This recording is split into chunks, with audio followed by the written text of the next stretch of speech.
Welcome back to Sunday Morning Cafe, our ongoing conversation about resilience. In my profession, I noticed somewhere along the way that those researched principles that work to make families successful also work to make businesses and organizations of all kinds successful. Now, I'm knowing that you don't come to me for my scintillating political analysis. But having said that, don't worry, I'm not going to give you political analysis, but I do want to speak to this national moment here 4 days after a national election. And I want to speak to it from the perspective of resilience research. What makes a society, what makes a culture resilient, just like what makes a family resilient. To do that, I'd like to begin with a thought experiment. I want you to imagine that one day you wake up and your phone system is down. Not only that, but the next thing you find out is that your computer system is down as well. My question to you is, can you imagine what impact that would have on your business, on your organization, on how you would function if all those information systems just went away? The claim I'd like to make from a family systems and an organizational psych standpoint is this, that one information system that's embodied in media of computers and in phones is very important at this stage in human history, but even more important that even now are relationship systems that undergird a business or any organization. The claim I'd like to make is your child's education, it's dependent on the bonds of relationship that hold it in place. And what's true for your kid's school is also true for your business and your government and any organization that you're part of. And so to think in terms of relationships are the conduit through which information flow in your organization, in your families, and in our government. Relationships are the conduit through which creativity and the productivity flow. And if something breaks down those relationships or clogs those relationships, then things will not function as they need to function. Now, with that in mind, I'd like to go back in time and remember for you something that I would hear in classrooms as a child. When I was a kid, television was no more than 15, 20, 25, 30 years old as I was growing up. And the radio had been around for some decades more than that. But here was the claim that was made. As mass media gets bigger and bigger, the centuries-old, millennia-old divisions would begin to break down and fall apart. And we would know a sense of community in our cultures and in our world like we'd never known before. The promise of the Tower of Babel falling was right there before us, and there was a great sense of optimism. What's come since then, though, as mass media has found its way through the internet into every single home and into most people's pockets, is that we've found a way to segregate ourselves into ideologically gated communities, into intellectually divided and gated communities, in silos where we're more divided from each other than ever before. If you want proof of that, we should just look at the election season that feels like it's been going on forever right now. I'd like to make a very humble proposal for the resilience of our culture right now. And it's simply this. Would you be willing to explore the idea and to act on the idea of reaching out from your gated community and to enter into someone else's ideologically gated community to make contact with someone in that community and forge that friendship a little bit deeper? I could probably say that a different way. If there's someone where you've set aside that friendship because of ideological reasons, would you make an effort to reforge that bond and make contact?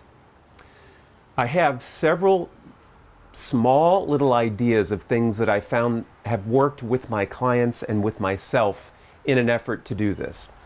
Here would be one of those ideas, and I learned this from a professor of mine who I observed doing this when I was in graduate school.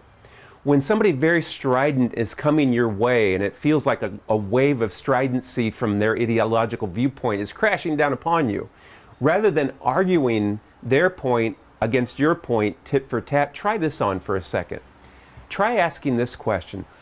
you've got a lot of energy around this point. What is it that's woken up that kind of passion in you? What has happened in your life? What's the story of where all this energy is coming from? And see if you can get them to tell you that story.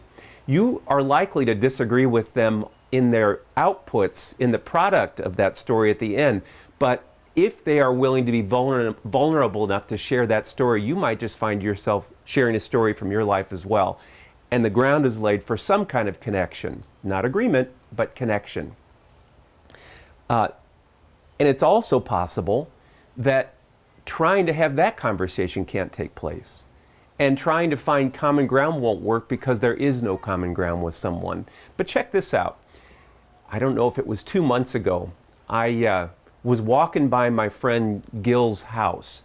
There was every manner of flag, sign, and some of those things were just downright obnoxious things that Gil had in his yard. Obnoxious to me. He loved them. I saw him and I said, hey, Gil, you and I are going to cancel out each other's vote this year. And I think we exchanged humorous things like, I'm not for your man and I'm not for yours either. And I said, I don't agree with where you're coming from, but you know what, Gil, I do like you. And he said, I like you too, Tom. And again, we made contact and kept our friendship intact. A couple of other humble ideas you might try. When you're at that table with the uncle who says those things that you just find obnoxious, rather than engaging in it, could you hear yourself saying a thing like this? You know, Uncle Al, I've heard you say that before, and let it lie there. Just, you put that tagline on it, you didn't say you agreed with it or disagreed, but heard you say that before.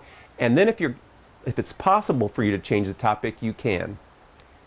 Couple of other things besides, what's the story of where you got this passion? Hey, I don't like who you're for or what you're for, but I like you. In addition to those, in addition to, I've heard you say that before, some really simple things that you probably already know. Slow it down. Take it slower. You don't have to make the case for your point of view here. You can even go quiet if you want to. There's nothing wrong with going quiet. Another thing that's just a very humble idea.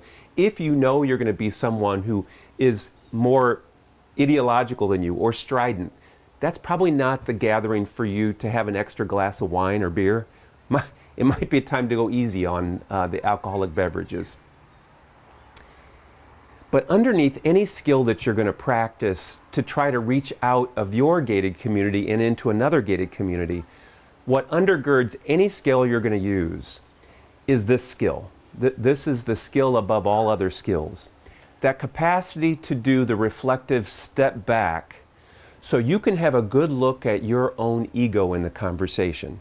Now, the word ego is the way that mindfulness experts talk about it. Karen Horney and Carl Rogers from existential psychology, they called it the false self. St. Paul in Christian scriptures, he referred to it as fleshly existence. He didn't mean the body, he meant the ego. That part of the self, all those people, what they're getting at is the part of the self that's in competition all the time. That part of the self that really needs to be right and needs you to be wrong. That part of the self that holds on to slights and holds on to resentments as if they were precious jewels going over them and over them, as if they were in a treasure house inside. To do that reflective step back and to see that part of the self and not let that part of the self lead into the conversation or pop up into the conversation. In order to nurture that reflective step back capacity, and some of you with a spiritual background will know, you would want to nurture the part of the self that's commingled internally in the deepest part of the self, in that grounded part of the self where some of your spiritualities you'd say where the Holy Spirit and my spirit are commingled. Some others of you might say where the transcendent and I make contact. Others would say where that accumulation of wisdom in me is, to step back into that place, to take that breath, but to engage in whatever those sacred arts are that you do that builds that part of you. So that coming from that grounded place, I can reach into that community where people don't think like I think, don't vote like I vote. And with that sense of groundedness inside, that can be okay. What our culture needs right now is not one more counselor, not one more lawyer, not one more politician, not even one more doctor.